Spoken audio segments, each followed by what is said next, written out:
Hello everyone, welcome to my nature diaries. Landscapes and nature scenery is really one of the most beautiful things to add to our sketchbooks, or in my case, my nature journal. So I thought I would share with you a few more tips of things I've learned along the way. Tip number 1, start with a simple drawing. I've been really trying to take my time and make a really simple drawing to give me a good foundation for my watercolor paintings, whether it's a landscape or anything else, and this tip really has helped me a lot. Honing your drawing skills is really foundational for a good painting, so you may want to try this if you haven't. Tip number 2 is to simplify your sketch.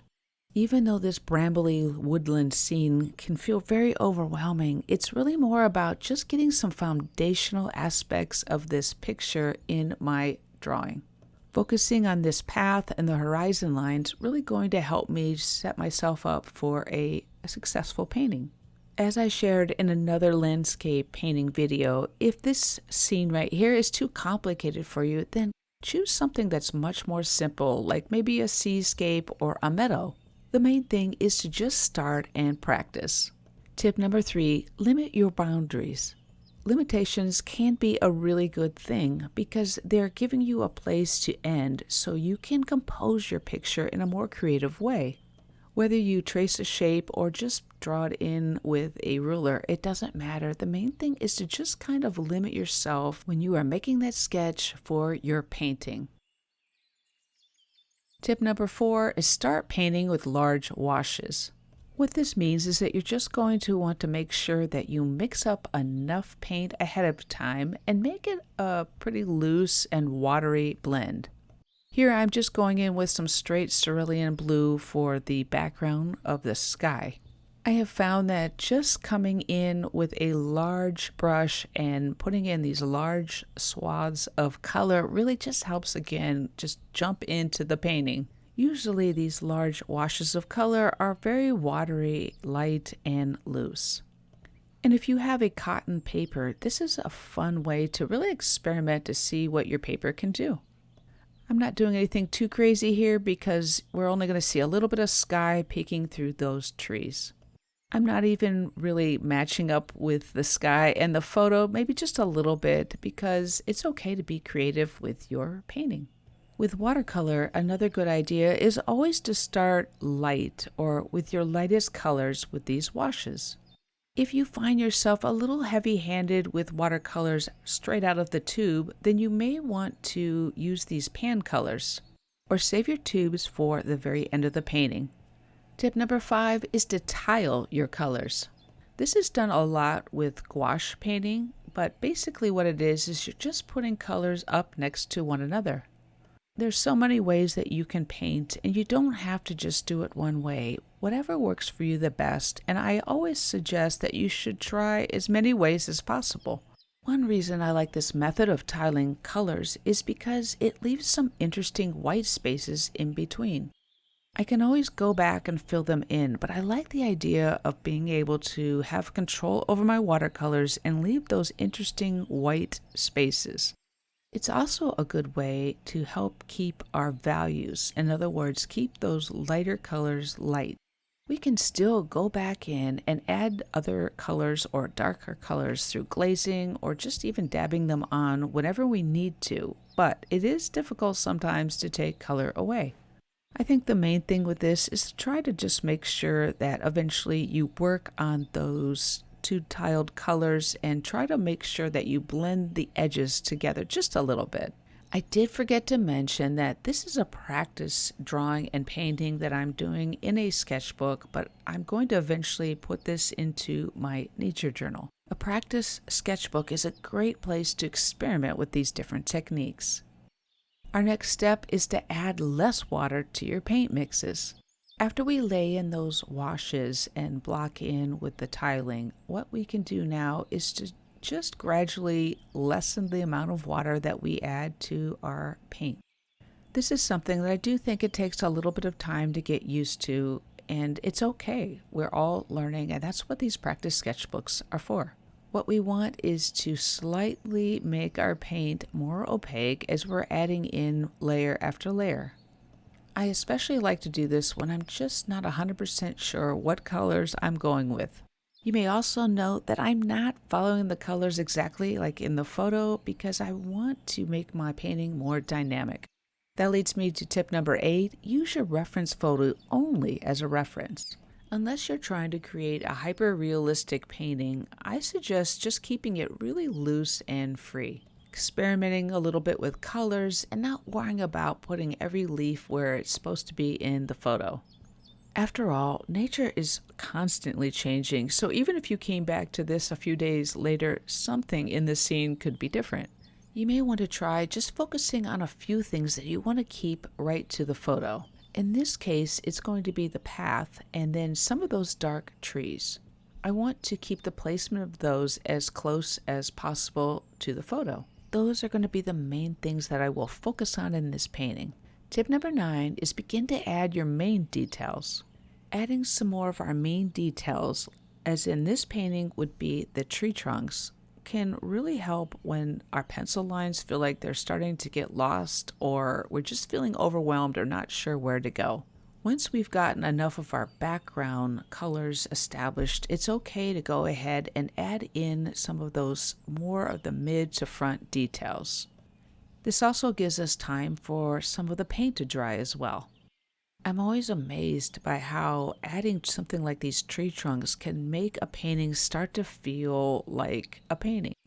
I really think, especially with trees, that it's always good to add these tree trunks maybe around the mid part of the painting because it gives us, again, a place to go and know what we're going to do next. If you're not really sure when or where to add them, you can always just start off with a light layer. And that leads me to my next tip or step, and that is to add dark values. For me, this is where the painting really starts to pop out and looks again like a scene.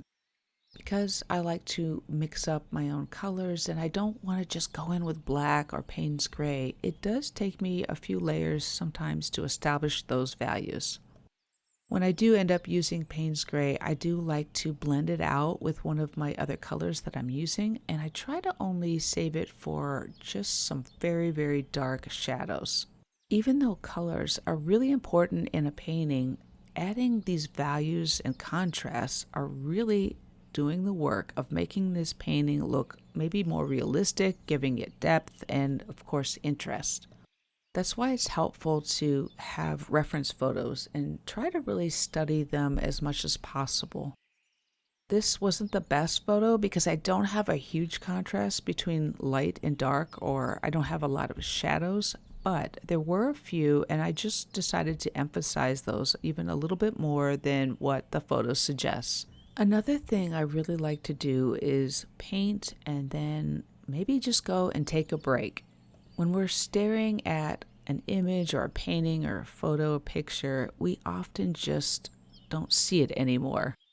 So by taking a break, we come back with kind of like fresh eyes and we can maybe see things that we couldn't see before. It also helps with watercolor because it gives it time to dry and that will change the colors and how we see it. Of course, you can use a hairdryer if you want to have those results faster, but this is something that I like to do because it just gives me a mental break. Before we get on to our other tips, I'd just like to take a moment and ask you to subscribe if you haven't already and if you're feeling inspired in any way.